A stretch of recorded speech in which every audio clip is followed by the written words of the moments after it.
They are done waiting for change. They are demanding it.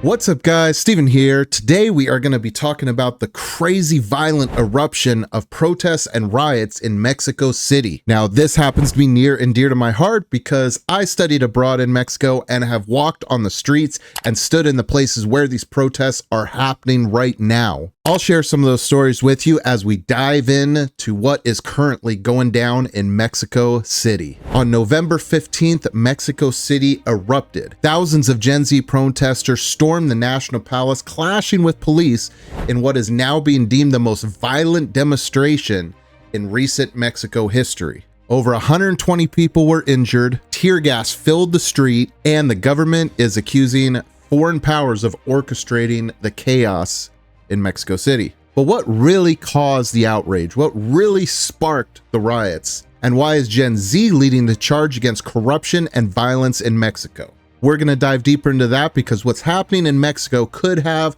a ripple effect throughout the United States and the rest of the world. To understand what took place on the streets, we got to jump back to the beginning of this month, November 1st. Carlos Alberto Manzo Rodriguez, the mayor of Erupts, was assassinated. But this wasn't just another political killing in Mexico. Heck, we had 37 of those last year in Mexico. Manzo had been vocal about fighting corruption and organized crime with the cartels. His murder has become a breaking point for Gen Z, which is sick of corrupt politicians being in the pocket of the Mexican drug cartels and the violence that they have been doing in the country, not only to politicians that oppose them, but to the citizens. Mexico has seen over 450,000 homicides since 2006. For Gen Zers in Mexico, violence isn't a simple news story that they see here and there. It's their way of life. They've watched the cartels become more powerful. They've watched them buy off politicians, and the politicians brave enough to stand up and say that they're going to fight them end up getting assassinated. In America, that's the equivalent of your Zorhan Mondamis, AOCs, Bernie Sanders, Donald Trump, if you want to put him in that camp, all getting murdered, not one at a time over years, but back to back to back whenever a politician stood up to the cartels. Manzo's assassination was the final straw for Gen Zers. 2 weeks after Manzo was murdered, Gen Z had organized. Using social media, they mobilized thousands of people to converge on Mexico's National Palace in Mexico City. This is a symbol of power and the political influence in Mexico, much like the White House here in the United States. What started as a peaceful demonstration quickly escalated to violent clashes. Riot police deployed tear gas, smoke bombs, shot smoke cannons, all sorts of weird stuff at protesters, while they threw rocks, Molotov cocktails, and tried to rip down the walls and barricades protecting the palace. At the end of the day, 120 people are injured that we know of so far, 100 of which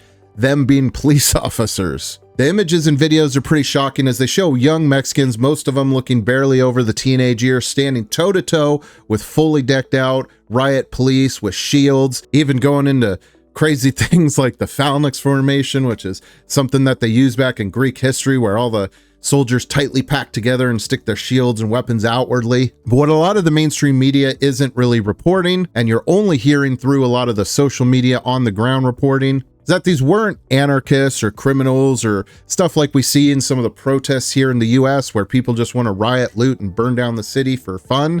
These were students, young workers, activists that were all angry at the state of their corruption in politics and their daily fears for safety. Their signs read things like, "Enough is enough. We want to live without fear. Justice for Manzo." This is a generation actually demanding that their government remove the drug cartel influence that is buying and selling the politicians and running around with impunity. Personally, having lived in Mexico for a college semester, and not in Cabo San Lucas or some beautiful resort location, but in the heart of Mexico, I personally have seen the cartel's influence on the country and the normalization of it.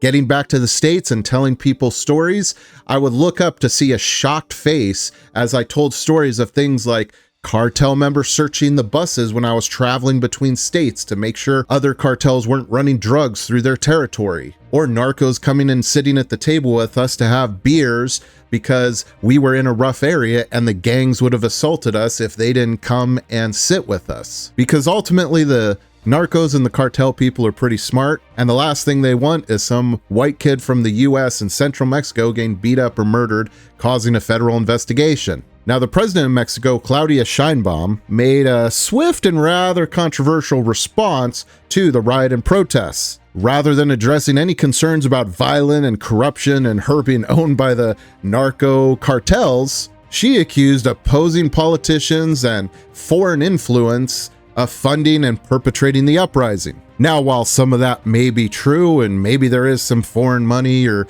foreign influence and intel ops going on here, the reality of the youth in Mexico is clear. People are being killed every day, and it's not over personal grievances, it's over drug and cartel violence, much of which the politicians in Mexico seem to have no problem with or any inkling to try and fix it. Sheinbaum was Mexico's first female president and was elected in 2024. She had promised to continue her predecessor's security policies, but Gen Z really isn't buying it. They've heard these promises their entire life while they've seen violence escalate and the cartel's control and power in the government become more and more and more. But the government's reaction reveals something important.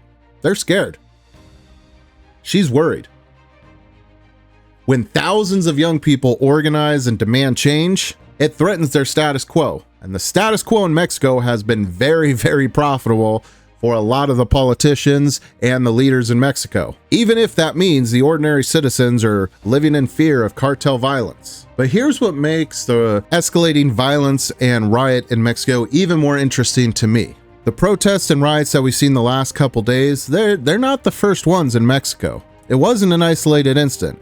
Earlier just this year, Gen Z Mexicans organized a separate demonstration this summer against gentrifications in some of the neighborhoods in Mexico. They were protesting the foreigners coming in, buying up the properties and driving up the cost of living for Mexican citizens.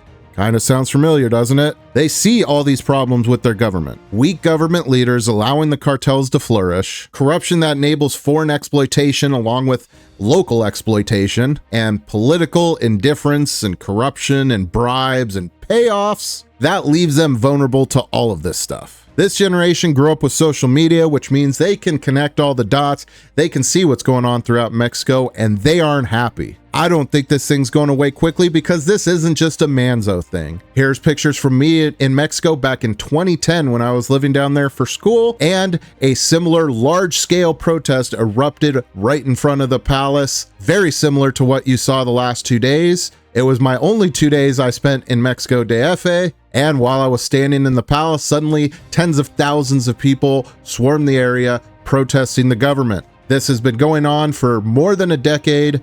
The Mexican people are sick of it, and as they said on this clip from Fox News, they are ready for change. Claudia Sheinbaum printed out the names of all the Gen Z influencers like yourselves who were encouraging people to come out and protest, which is like putting a list out for the cartels. So tell me, do the young people like you want the help from President Trump's administration and from our military? The Generation C want peace. We don't care if that peace come with American flag in the left arm or the right arm. We don't care. We want peace. The situation we're living in Mexico is crazy. It's crazy, and we have a president who prefers to talk about influencers and content creators instead of fixing the real problem, which is the cartels. Leo said, which is the cartels. Last word, we don't know what the problem is. We all know it. Yeah, you know that she the problem. She prefers to look the other way. Correct. Last word, Leo. Do the Mexican people, does Generation Z Mexicans want President Trump to eradicate the cartels, even if that includes military work, military actions? I think that's a great question, Rachel. And I think this question works for every single country that is facing such a big and important problem, such as in Mexico. When the Mexican people is in these conditions, when the Mexican people is desperate, as Nacho said, We don't care if it's Russia. We don't care if it's Russia. We don't care if it's the United States. We just want collaboration. We just want collaboration to end this problem for once and for all. We want peace for the Mexican people. We want growth for the Mexican people. We want the future Mexican kids to be in a state of peace, not in a state of war and in a state of insecurity. We don't want it anymore. Yeah. Well, you are our neighbors, our biggest trading partners. What happens in Mexico should matter to our entire hemisphere and especially the United States. So we wish you luck, and we are really proud of the courage of your generation to stand up to cartel violence, corruption, and crime, and take that on in the streets. So good luck. Thank you, Leo and Nacho. Doesn't matter how that comes. Doesn't matter who brings it. They are sick of the violence. They're sick of the corruption. They're sick of living in fear because a very few people want to make money. I think we are a lot closer to a situation like this in the United States than some would like to believe. We've managed to keep the corruption in US politicians somewhat contained to not allow endless, gratuitous violence in our streets. But as we've seen over the last 5 years, that's slowly not becoming the case anymore. We may be in a similar position in Mexico in 10 or 15 years if things don't change, if we continue to allow corruption throughout the politicians, we lower the police amount, we tie the hands of police officers with not prosecuting criminals. The group perpetrating the violence may be different, but the reason it's being allowed is the same: corruption and money and influence. These protests clearly show that Gen Z isn't going to accept the violence and corruption that has defined their entire life in Mexico. They're organized, they're angry, and they're not backing down. President Sheinbaum can blame foreign opposition and foreign influence money and all that all she wants. But the reality is pretty simple. The youth in Mexico are demanding that their government actually protect them, actually allow them to not be murdered in the streets. It seems like a very simple ask, but that's all they're asking for. I mean, they've literally had up-and-coming politicians murdered on live streams. Another up-and-coming politician decapitated and his head left on the hood of his car. These are not small acts. This is things like Charlie Kirk happening on a near weekly basis in your country. I think whether the government listens or continues to dismiss these concerns is going to show whether we end up with more and more protests and riots in Mexico. But history has pretty clearly shown if you ignore the outrage of the youth, it doesn't end well for governments. What happened in Mexico the last couple days wasn't a protest, it wasn't a riot, it was a warning shot. It was the youth of the nation standing up and saying, we've had enough, no more. If you're gonna take drug money, you're not gonna run our country. They are done waiting for change, they are demanding it. Drop a comment below if you think that this demonstration actually will make any moves in the Mexican government. I really would love to hear your guys' thoughts on this one. Me personally, my heart goes out to the Mexican people. I lived with a Mexican family, middle class, for months in central Mexico while I was going to school, and it was one of the most happy, welcoming, and beautiful cultures I've seen. Despite the corruption, if I couldn't live in America, Mexico would probably be my first choice. As crazy as that might sound to some of you guys with all the stuff I just said, the communal aspect of the culture and the way people take care of each other and help each other on a small basis in the communities is unlike anything we have in the US or I've seen anywhere else. What I personally experienced in Mexico is kind of what people talk about when they fantasize about the old small town Leave It to Beaver type life in America. Nobody's a stranger, friends help friends. You couldn't go anywhere and sit and eat by yourself because people from the town would sit down, talk to you, ask you how you're doing, ask you what you're doing in town, strike up a friendship. I went to weddings, I went to birthday parties, anniversaries, all that, because I was invited to them by random people I met. It was an amazing time, amazing culture, and one of the best life-changing experiences, not only because I got to see a different culture, but I got to understand a different perspective of the world. And I was able to gain a true appreciation for the freedoms, rights, and independence we have here in the United States. Because even in a country with people as beautiful as Mexico, they aren't living with those type of rights and freedoms. They have to live in fear of narco violence. They have to appease the cartels, doing whatever they want and running the cities. They know the police are corrupt. They know the politicians are corrupt. These aren't questions to the average citizens.